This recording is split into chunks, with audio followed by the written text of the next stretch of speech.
হরে কৃষ্ণ। আজ 4 জ্যৈষ্ঠ 1431 ও ইংরেজি 18 মে 2024 শনিবার। আজ আমি শ্রীমদ্ ভাগবতম পাঠ করছি। আমি পাঠ করছি শ্রীমদ্ ভাগবতমের 2য় স্কন্দ 9ম অধ্যায় ভগবানের বাণীর বর্ণনার মাধ্যমে উত্তরের শ্লোক 31 ও 32। শ্লোক 31 ও 32। অডিওর শুরুতে আমি সকল ভক্তিমতী মা ও ভক্তবৃন্দের কাছে একটি আবেদন জানাতে চাই। আপনারা কৃপাপূর্বক জীবনের পূর্ণতা চ্যানেলটিকে সাবস্ক্রাইব করে আপনারা কোথা থেকে আমার এই অডিও পাঠটি শুনছেন কৃপাপূর্বক সেই কমেন্টসটি অবশ্যই করবেন এবং আপনাদের আমার অডিও কেমন লাগছে তার জন্য একটি কমেন্টস করে আমাকে জানাবেন। আপনাদের এই কমেন্টসের আশায় আমি বসে থাকি। অত্যন্ত আনন্দ পাই যখন আপনারা কমেন্টস করে বলেন। তাই আপনাদের কাছে কৃপাপূর্বক আমার বিনীত নিবেদন, আপনারা আমার এইটুকু চাওয়া পূরণ করবেন। নারায়ণ হে নারায়ণ ভবভয়হরণম নারায়ণ। শ্লোক 31। শ্রী ভগবান উবাচ জ্ঞানং পরম গুহ্যং মে যদ বিজ্ঞান সমন্বিতম সরহস্যং তদঙ্গং চ গৃহাণ গদিতং ময়া। অনুবাদ: পরমেশ্বর ভগবান বললেন, শাস্ত্রে আমার সম্বন্ধে যে জ্ঞান বর্ণিত হয়েছে তা অত্যন্ত গোপনীয় এবং তা ভক্তি সহকারে উপলব্ধি করতে হয়। সেই পন্থার আনুষঙ্গিক অঙ্গসমূহ আমি বিশ্লেষণ করছি, তুমি তা যত্ন সহকারে গ্রহণ করো। তাৎপর্য: এই ব্রহ্মাণ্ডে ব্রহ্মা হচ্ছেন ভগবানের শ্রেষ্ঠ ভক্ত এবং তাই তিনি তার 4টি মুখ্য প্রশ্নের উত্তর দিয়েছেন 4টি গুরুত্বপূর্ণ বিবৃতির মাধ্যমে, যা চতুশ্লোকী ভগবান নামে পরিচিত। ব্রহ্মার প্রশ্নগুলি ছিল: জড় এবং চিন্ময় উভয় স্তরে ভগবানের রূপ কী রকম? 2. ভগবানের বিভিন্ন শক্তি কিভাবে ক্রিয়া করে? 1. জড় এবং চিন্ময় উভয় স্তরে ভগবানের রূপ কীরকম? 2. ভগবানের বিভিন্ন শক্তি কিভাবে ক্রিয়া করে? 3. ভগবান কিভাবে তার বিভিন্ন শক্তিতে লীলাবিলাস করেন? এবং 4. ব্রহ্মা কিভাবে তার কর্তব্য সম্পাদন করবেন? সেই প্রশ্নগুলির উত্তরের ভূমিকা স্বরূপ এই শ্লোকটির মাধ্যমে ভগবান ব্রহ্মাকে নির্দেশ দিয়েছেন যে তার সম্বন্ধীয় পরম তত্ত্বজ্ঞান যা শাস্ত্রে বর্ণিত হয়েছে তা অত্যন্ত সূক্ষ্ম এবং ভগবানের কৃপায় আত্ম উপলব্ধি না হওয়া পর্যন্ত সেই জ্ঞান হৃদয়ঙ্গম করা যায় না।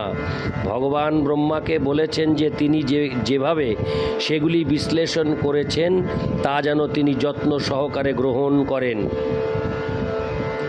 অর্থাৎ পরমেশ্বর ভগবান সম্বন্ধীয় অপ্রাকৃত তত্ত্বজ্ঞান তখনই হৃদয়ঙ্গম করা যায় যখন ভগবান স্বয়ং তা কাউকে জানান। সর্বশ্রেষ্ঠ জ্ঞানীরাও তাদের মনীষার দ্বারা পরম তত্ত্বকে হৃদয়ঙ্গম করতে পারেন না।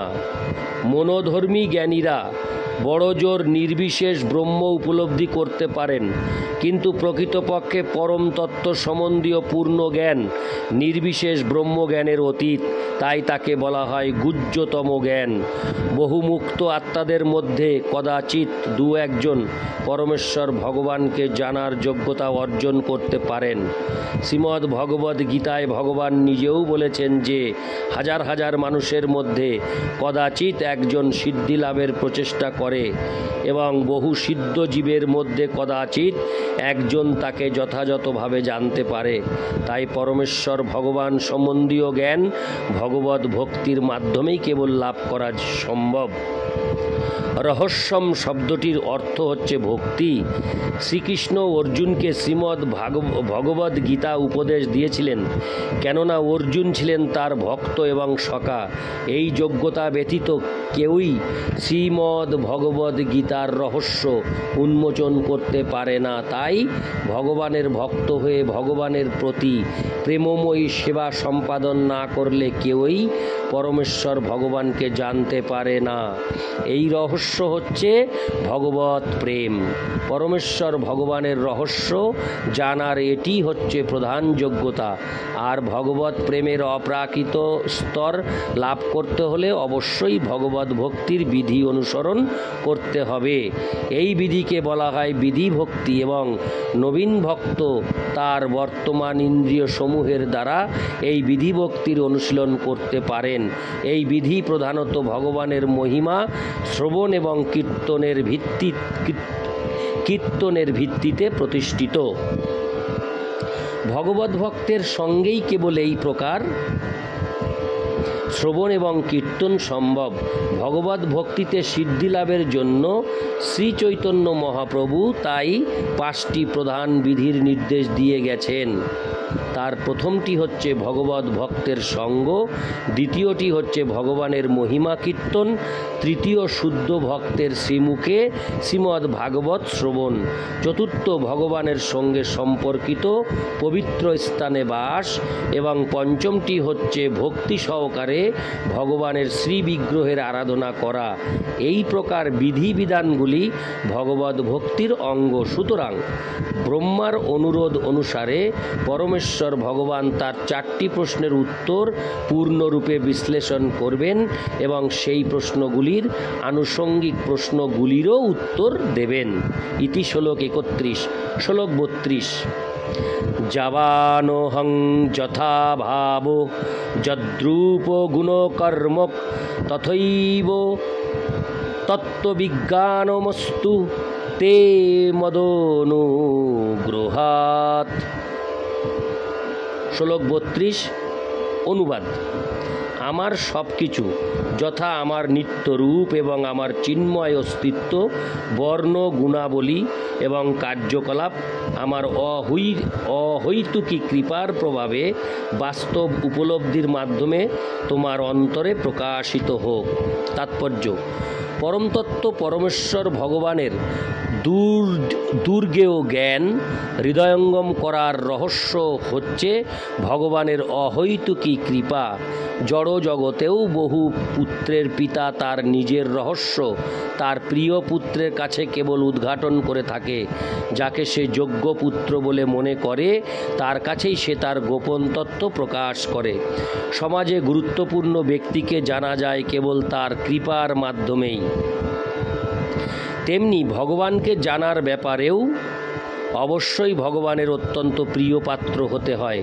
ভগবান অসীম, কেউই তাকে পূর্ণরূপে জানতে পারে না, কিন্তু ভগবানের প্রেমময়ী সেবায় উন্নতি সাধন করার মাধ্যমে ভগবানকে জানার যোগ্যতা অর্জন করা যায়। এখানে আমরা দেখতে পাচ্ছি যে ভগবান ব্রহ্মাজির প্রতি যথেষ্ট পরিমাণে প্রসন্ন হয়েছিলেন এবং তাই তিনি তার প্রতি তার অহৈতুকী কৃপা বর্ষণ করেছিলেন, যাতে তিনি তাকে যথাযথভাবে উপলব্ধি করতে পারেন। বেদেও বলা হয়েছে যে কেউই পরম তত্ত্ব পরমেশ্বর ভগবানকে জড়বিদ্যা অথবা বুদ্ধিমত্তার দ্বারা জানতে পারে না। সদ্গুরু এবং ভগবানের প্রতি অবিচলিত শ্রদ্ধার মাধ্যমেই কেবল ভগবানকে জানা যায়। এই প্রকার শ্রদ্ধাশীল ব্যক্তি যদি জড়জাগতিক বিচারে অশিক্ষিতও হন, তথাপি ভগবানের কৃপায় আপনা থেকেই তিনি ভগবানকে জানতে পারেন।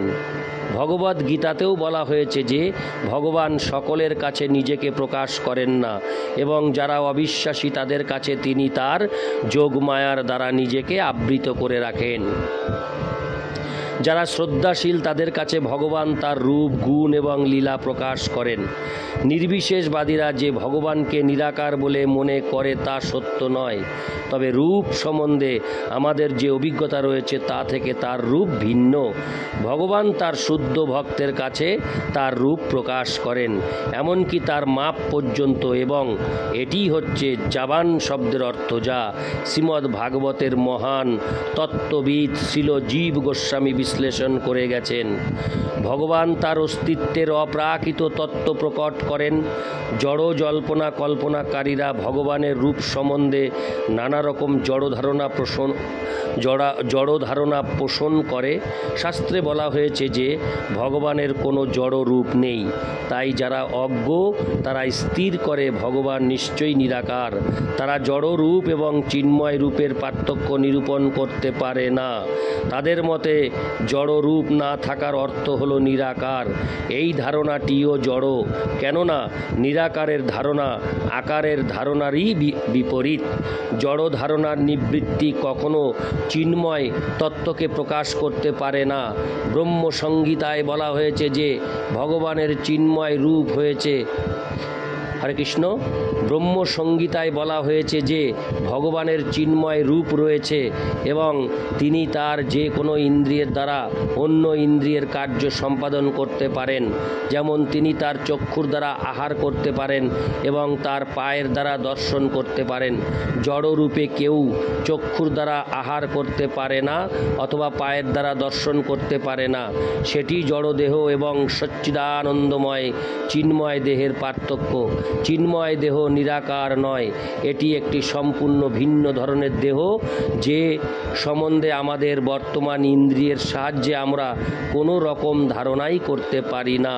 তাই নিরাকারের অর্থ হচ্ছে জড়, আকারবিহীন অথবা চিন্ময় দেহ সমন্বিত, যে সম্বন্ধে অভক্তরা তাদের অনুমানের মাধ্যমে কোনো ধারণাই করতে পারে না। ভগবান তার ভক্তের কাছে তার অন্তহীন বৈচিত্র্যপূর্ণ চিন্ময় দেহ, যা বিভিন্ন রূপ সত্ত্বেও পরস্পর থেকে অভিন্ন, তা প্রকাশ করেন। ভগবানের কোনো চিন্ময় রূপ শ্যামবর্ণ এবং অন্য কোনো রূপ শ্বেতবর্ণ, কোনো রূপ রক্তবর্ণ এবং কোনো রূপ পীতবর্ণ।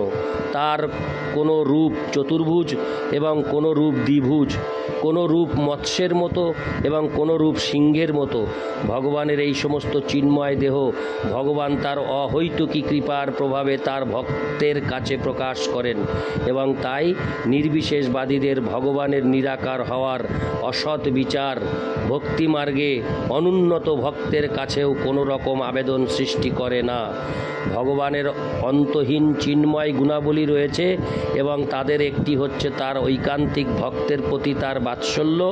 জড় জগতের ইতিহাসেও আমরা তার চিন্ময় গুণাবলীর উপলব্ধি করতে পারি। ভগবান তার ভক্তদের পরিত্রাণ করার জন্য এবং দুষ্কৃতকারীদের বিনাশের জন্য জগতে অবতরণ করেন। তার সমস্ত কার্যকলাপ তার ভক্তদের নিয়ে। শ্রীমদ্ ভাগবত তার সমস্ত কার্যকলাপ তার ভক্তদের নিয়ে। শ্রীমদ্ ভাগবত ভক্তের সঙ্গে ভগবানের এই প্রকার লীলা বিলাসের বর্ণনায় পূর্ণ।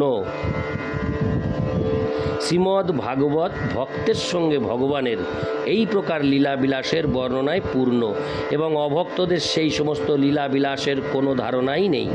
7 বছর বয়সের বালকরূপে ভগবান গোবর্ধন পর্বত ধারণ করেছিলেন এবং ইন্দ্র যখন ক্ষুব্ধ হয়ে বাড়ি বর্ষণের দ্বারা বৃন্দাবনকে প্লাবিত করছিল, তখন তিনি তার শুদ্ধ ভক্তদের ইন্দ্রের ক্রোধ থেকে রক্ষা করেছিলেন। যারা অবিশ্বাসী তাদের কাছে 7 বছরের বালকের গোবর্ধন পর্বত ধারণ করা অবিশ্বাস্য হতে পারে, কিন্তু ভক্তদের কাছে তা সম্পূর্ণরূপে বিশ্বাসযোগ্য। ভক্তেরা ভগবানের সর্বশক্তিমত্তায় বিশ্বাস করেন, কিন্তু যারা অবিশ্বাসী তারা মুখে ভগবানকে সর্বশক্তিমান বললেও প্রকৃত পক্ষে তা বিশ্বাস করে না। এই প্রকার মূর্খ এই প্রকার মূর্খেরা জানে না যে ভগবান চিরকালই ভগবান এবং লক্ষ কোটি বছর ধরে ধ্যান করলেও অথবা কোটি কোটি বছর ধরে মনোধর্ম প্রসূত জ্ঞানের অনুশীলন করলেও কখনো ভগবান হওয়া যায় না। জড় জল্পনা কল্পনা প্রবণ জ্ঞানীদের নির্বিশেষ ধারণা এই শ্লোকটিতে সম্পূর্ণরূপে নিরস্ত হয়েছে, কেননা এখানে স্পষ্টভাবে বর্ণনা করা হয়েছে যে পরমেশ্বর ভগবানের গুণ আছে, রূপ আছে, লীলা আছে এবং কোনো মানুষের যা রয়েছে তা সবই ভগবানের মধ্যে আছে। ভগবানের চিন্ময় প্রকৃতি সম্বন্ধে এই সমস্ত বর্ণনা ভগবৎ ভক্তদের উপলব্ধ জ্ঞান। ভগবানের অহৈতুকী কৃপার প্রভাবে সেই জ্ঞান ভগবানের শুদ্ধ ভক্তদের কাছে প্রকাশিত হয় এবং অন্য আর কারো কাছে হয় না। ইতি শ্লোক 32। হরে কৃষ্ণ।